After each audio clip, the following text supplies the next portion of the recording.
Today's local and national news from Thailand via the fabulous Pattaya Media Group. And if you'd be kind enough to like and subscribe, here's a tip for you to get the very latest news from us every day.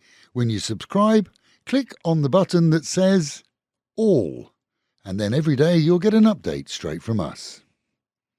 In yesterday's news, we reported on damage to our own FM station here from the storms and the help given to us by BBC teams to repair their satellite receivers and system, and that's used for the world news on our FM and internet radios. It seems a few on YouTube didn't listen, and as a result thought that this local news was a BBC product. It's not. We're an independent radio station, and unlike many who copy and paste or use AI to rehash, our content is written here by us from 4:30 in the morning. We're extremely proud to be a BBC World Service news partner for over a decade, but no BBC content appears in our news.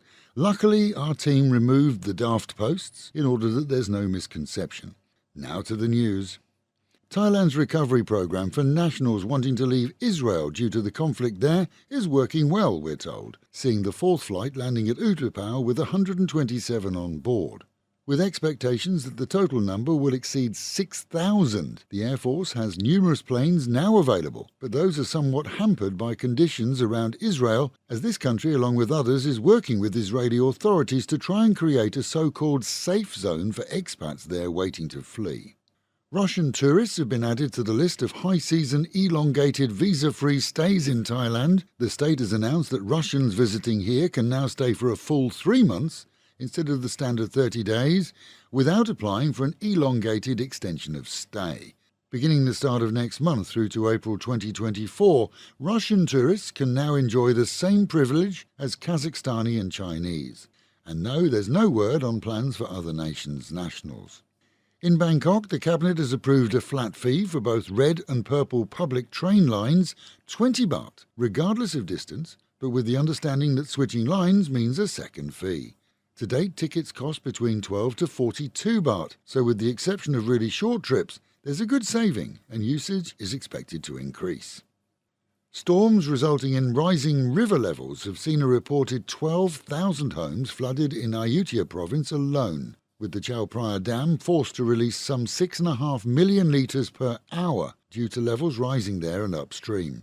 Ayutthaya reports 9 districts with severe flooding, which is extended out as far as Bangkok. People come to Thailand for various reasons, including playing games and having fun, but a new game is hoped by the tourist authority to add to the nation's charm: Monopoly. A licensed edition based on Chaingmai is now being launched. Presumably you won't pass go or collect 10,000 baht if you get the wrong ticket, but it could be fun on a rainy night for some. And a cautionary tale for couples visiting Thailand: don't fall out unless you have your passport with you. This as Phuket media reports on a British tourist stranded after he and his wife had a row. She left him and took both his passport and return ticket. He, this weekend, was begging authorities to find her, presumably so that he can get home. No word on her whereabouts, but what probably started as a spat is likely to turn into a split. Meanwhile at home, and Pattaya police are updating their records on beach road body sellers, a record kept for references in future crimes. Local police were sent out to check the now diminishing numbers along the promenade. 14 members of the third gender were taken back to the station, each photographed and tested for common drugs. Almost a tradition now, the collection of current records has enabled numerous arrests for petty crime in the past and has been in force for over 10 years. Yesterday we reported on a fire out to the east of Pattaya that was visible for miles. Reports later told us that it was in fact a garbage dump in the Nong Pru area, where lightning struck during the early morning storm, setting fire to rubbish. Firemen, though, failed to douse the flames with their hoses, seeing the need to bring in tractors to create a fire break and then keep the main fire area under control. Word is that the dump is no longer licensed, but still used by locals. Those same reports tell us that scavengers going through trash for sellable items speedily fled when the storm hit. And more local hotels are being added to the list that has seen internet scammers selling fake reservations online. The warning is out that bookings are only safe if made directly from a hotel website or recognised sites such as Agoda or similar. Numerous tourists arrived to stay at the weekend only to find that they had no reservations, but they'd paid as they'd bought from fake Facebook and line accounts, pretending to offer special deals. And with the Met Office promising highs today of around 30 degrees, dropping down to 25 tonight, a mostly cloudy day with thunderstorms around certainly in the afternoon and early evening.